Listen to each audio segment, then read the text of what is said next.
Hi guys! For today's vlog ay kukwento ko po sa inyo ang about sa Ronald McDonald House Charity dito po sa Canada. Ako po ay mayroong isang follower na ngayon po ay kaibigan ko na. Siya po ay si Mr. Rustan de Maliwat. Ayan po ang kanyang page. At siya po ay isa ding digital creator. At nandito rin po siya sa Canada at happy at grateful po dito sa Canada. So, ako po ay merong isang vlog na in-upload noon na about sa aking anak. Dahil ang anak ko po ay nagkaroon po ng congenital heart defect. So, naoperahan po siya nung siya po ay 2 taon at ikunento ko po yung mga pinagdaanan namin noon.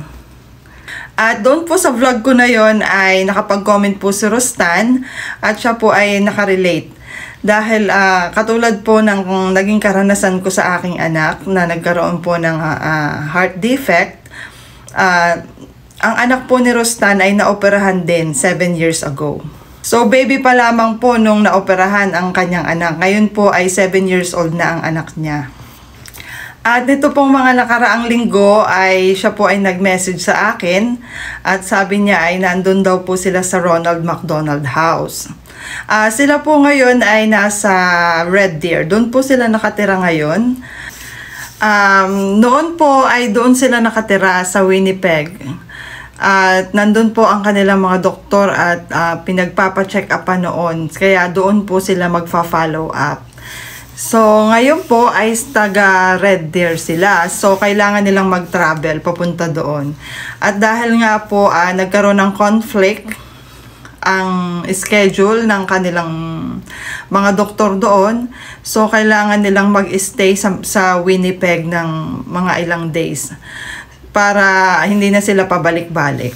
So, ngayon, ang kanila pong doktor ay nag-repair po sa kanila na inirepair po sila dito po sa Ronald McDonald House na habang sila po ay nag-iintay ng kanila pong check-up ay doon po sila mag-i-stay nang wala po silang babayaran na kahit 5. Ang sabi ko nga po sa kanya ay, talaga ba na walang babayaran? Sabi niya, oo, as in free ate, as in free. Kung tutuusin, pwede naman kaming mag-hotel dahil para naman sa anak ko. Pero, why not kung may ino-offer naman ang Canada na libre naming matutuluyan or may ino-offer yung doktor or yung hospital na libre nilang matutuluyan. So, tuwan-tuwa siya at talagang sinesend niya sa akin yung mga videos ng anak niya na nag-e-enjoy doon sa playground doon. At meron pa silang, meron pa doon na theater na nanonood sila ng sine. At hindi lang yun, libre ang kanilang pagkain.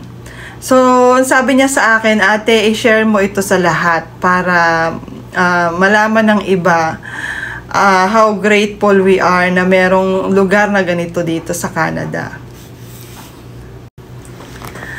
So, ano nga ba itong Ronald McDonald House Charities? So, ito po ay isang organization na tumutulong po sa mga pamilya.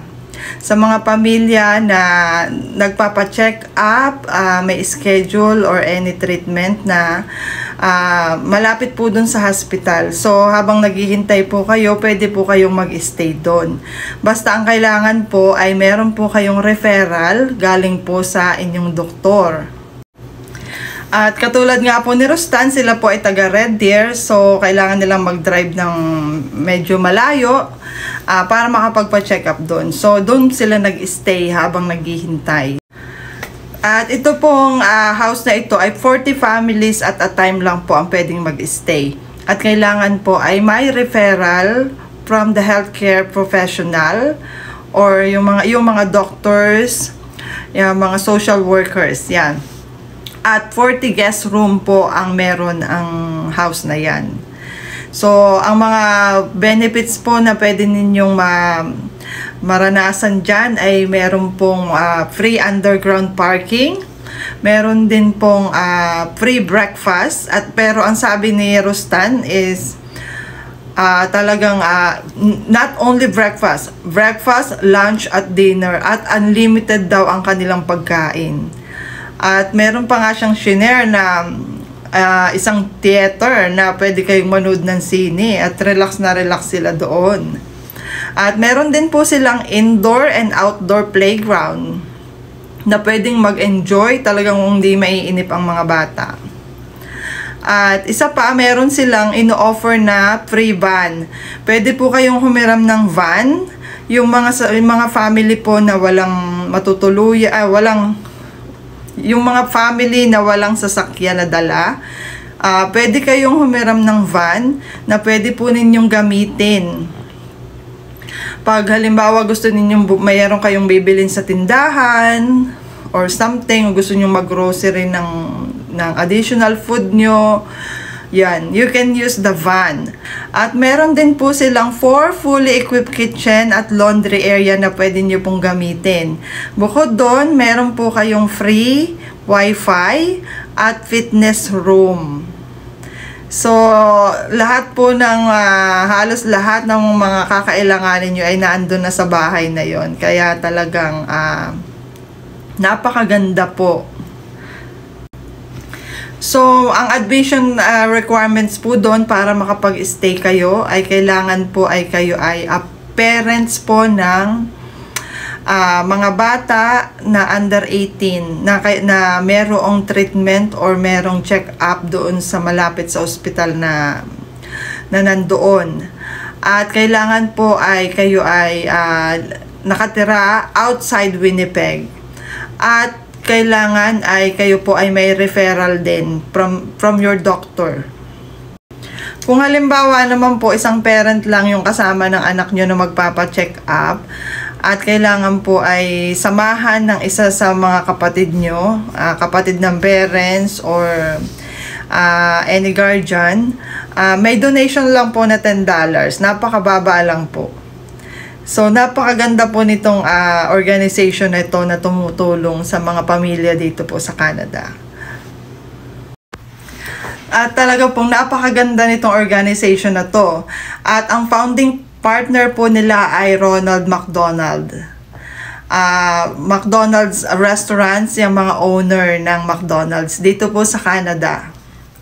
At ini-encourage din po nila na mag-donate or kung sino po yung mga blessed na pwede pong mag-donate ng tulong para magkaroon ng maraming funds at marami pang mga pamilya ang matulungan.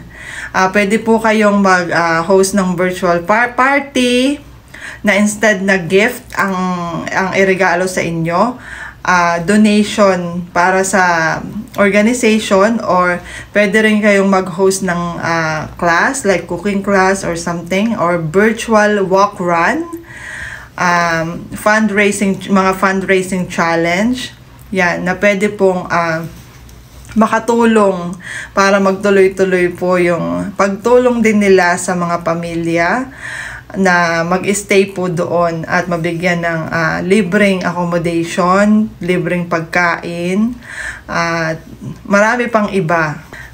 At yun nga, napakaganda talaga kasi itong Ronald McDonald House ay talagang sinusuportahan nila yung well-being ng mga bata habang sila ay nagpapa-check up dun sa isang ospital or nakaka-receive sila ng treatment sa isang ospital na yun, napoprovide ng bahay na ito yung essential care para sa pamilya, lalong-lalo na sa batang may karamdaman.